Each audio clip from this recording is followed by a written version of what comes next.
पाकिस्तान तहरीक इंसाफ के लिए काफ़ी मुश्किलात है, क्योंकि हम ये चेक कर रहे थे कि इससे पहले जो 9 मई के हवाले से JIT रिपोर्ट है वो भी इमरान खान साहब को इम्प्लीकेट करती है।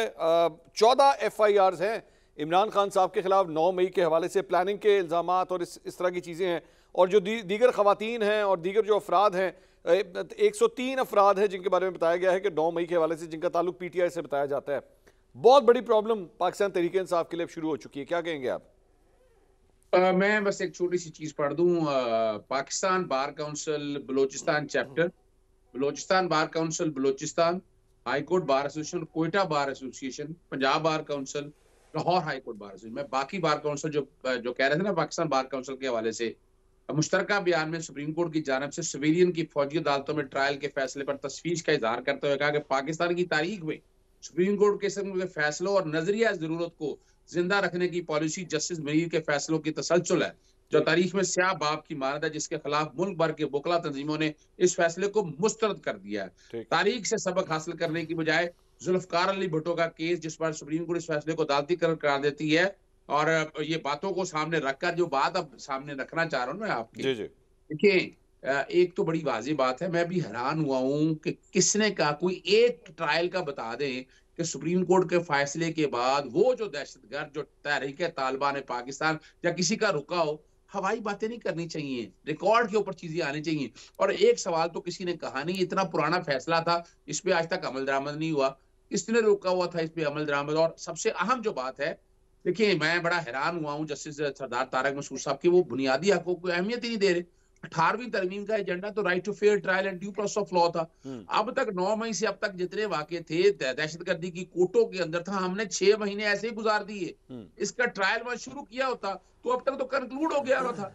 ये नहीं समझ में बात आ रही, और ये बड़ी हमारे लिए बड़ी हैरानकुन बात है वोकला के लिए कि right to fair trial and due process of law को सामने रखते। अभी भी क्या है, अभी भी उन्होंने ट्रायल की हद तक कहा कि ट्रायल कंक्लूड करें, फाइनल फैसला ना करें। हाँ, अब आ जाए दूसरी बात की तरफ, वोकला तंजीमें इस बात को मानने के लिए तैयार नहीं है, और आने वाले दिनों में देयर इज अ पॉसिबिलिटी कि शायद वोकला तहरीक वो कोई वोकला तहरीक ना शुरू हो जाए। हमें जिसका डर और खौफ था, मुल्क इस वक्त मुतामिल नहीं है इन चीजों का। ये टाइम ऐसा नहीं है कि इस वक्त इस मुल्क को इन चीजों की तरफ ले जाया जाए। तारीखी तौर पर हमने देखा है कि आज तक अगर हमने ये ट्रायल अगर लेकर भी चलना है तो पूरे नॉर्म्स को सामने रखना। अब अगली बात आ जाए, बड़ा अहम सवाल आपने उठाया, 5 जजेस थे पहले, और 5 जजेस का फैसला 5 जजेस ने बदल दिया।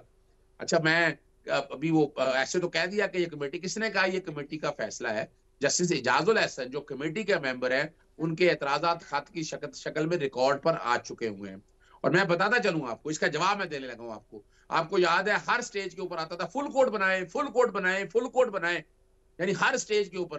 पहले इसमें कोई शक नहीं है कि चीफ जस्टिस का इस्तेहकाक था, उनकी मर्जी थी, जिसके बेंच के सामने लगाना है, जिस कोर्ट के सामने लगाना है, वो उनकी मर्जी होती थी। और यही सवाल आता था कि सीनियर जज क्यों नहीं बैठे, वो जज क्यों नहीं बैठे, ये जज क्यों नहीं बैठे। तो आज भी तो वही कुछ हो रहा है। अब तो बल्कि अब तो रेगुलेट होना था प्रोसीडिंग ने, और प्रोसीडिंग रेगुलेट नहीं हो रही है। लेकिन अजहर साहब, आप दोनों इन चीजों में आपने दो एक्चुअली मुख्तलिफ इंस्टेंसेस दिए कि जी 5 रुकनी बेंच का फैसला था, 5 जजेस ने उड़ा दिया। सर 5 जजेस ने तो नहीं, जो बेंच है वो 6 रुकनी है, बेशक उसमें एक वोट उसके अगेंस्ट है, लेकिन ऑब्वियसली जो फैसला कहलाएगा वो पूरे बेंच का कहलाएगा। वो ये नहीं कहा जाएगा जी 5 जजेस ने दिया, एक बात। और दूसरा जो कमेटी है, सर एक मिनट सुन लीजिएगा, और जो कमेटी है वो 3 रुकनी कमेटी है, अगर उसके अंदर 2 जजेस एक रोस्टर बना रहे हैं या बेंच तश्कील दे रहे हैं तो जाहिर बात है उधर भी मेजॉरिटी विल सक्सीड। तो ये किस तरह कहा जा सकता है कि उस एक्चुअली प्रैक्टिस को फॉलो नहीं किया जा रहा? देखिए ना, जस्टिस इजाजुल एहसन का जो खत है वो जवाब है इस बात का। अगर तो कमेटी, वो तो लिखा हुआ है कि कमेटी ने फैसला कर दिया। जस्टिस इजाजुल एहसन का जो खत है ना, इस बात का जवाब है। इसमें मैं अब तो कंट्रोवर्सी पड़ चुकी है, अब सामने आ चुकी है बड़ी वजाहत के साथ। मैं जो बात कहना चाह रहा हूँ ना, कि बात बड़ी वाज़ेह है। कहाँ गया फुल कोर्ट? आप भी, आपके हर प्रोग्राम में होता था यही कि फुल कोर्ट बनना चाहिए। तो नहीं मिलता था ना सर, अजहर साहब, नहीं मिलता था, और आप कहते थे जस्टिफाइड है, पीटीआई कहती थी जस्टिफाइड है, नहीं मिल रहा, ये जज का फैसला है, चीफ जस्टिस का फैसला है, नहीं मिलता फुल कोर्ट तो नहीं मिलता, बस बात खत्म।